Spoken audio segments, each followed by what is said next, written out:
Parmi les changements notables, la 3G et la 4G seront accessibles dans le métro fin 2019. Les métros rouleront plus tard le vendredi et le samedi soir. De nouvelles rames vont être mises en service progressivement sur les lignes B et D pour renforcer les capacités d'accueil aux heures de pointe.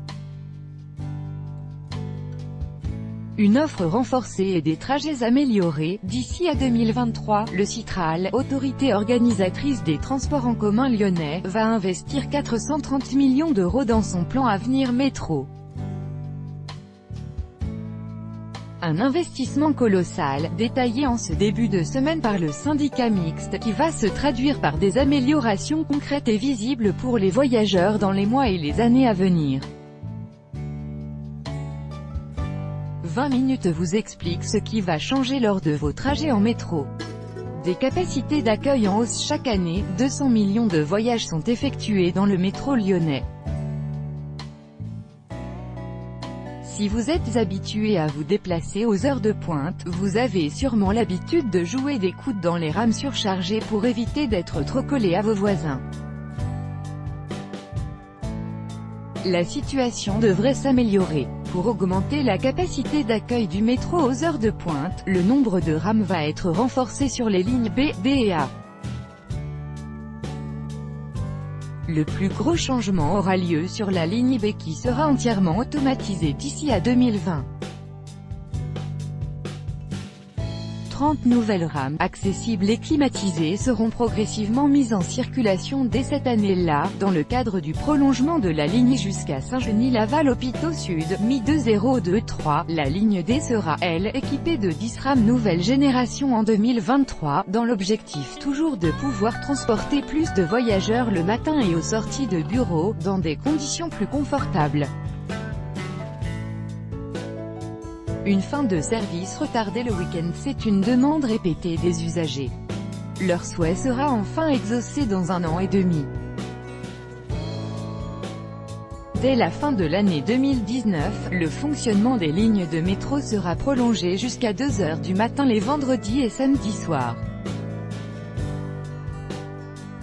Jusqu'à présent, même au soir de la Saint-Sylvestre, le métro ne fait pas de zèle et fonctionne jusqu'aux alentours de minuit 20.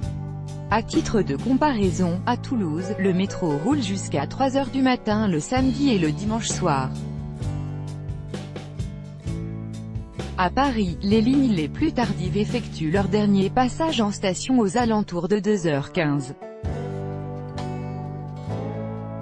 Objectif, augmenter la capacité de 50% sur la ligne B, 28% sur la ligne D et 12% sur la ligne A. pic.twitter.com/fgmail8hque, citral@citral-notjune 11, 2018. Des rames aérées en attendant la clim, des rames bondées, des trajets étouffants.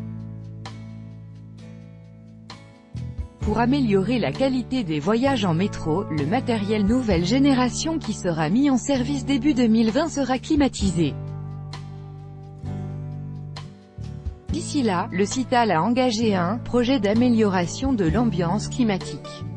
Des fenêtres à battants vont être progressivement installées dans les rames des lignes A et B, pour diminuer la température ressentie, selon le Citral. Ces ouvertures seront bloquées en hiver. Des voyages connectés. Plusieurs villes, à l'instar de Toulouse, proposent déjà ce service à leurs usagers.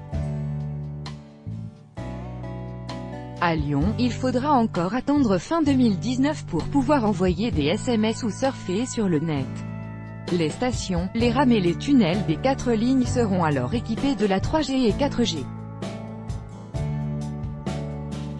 Cette même année, ITCL, la chaîne de télé embarquée déjà disponible dans les stations de métro, les trams et les trolleybus sera accessible dans les rames du métro.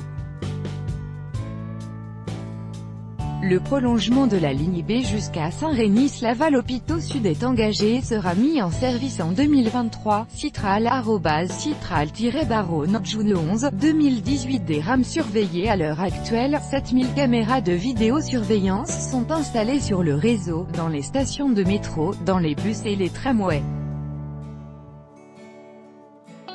Pour lutter contre l'insécurité dans les TCL, le Sytral et Keolis ont décidé d'aller plus loin et d'équiper dès à présent chacune des 36 rames de la ligne D de 16 caméras embarquées. Les nouvelles rames qui seront mises en service sur la ligne B seront également dotées de ce matériel connecté, précise le syndicat mixte.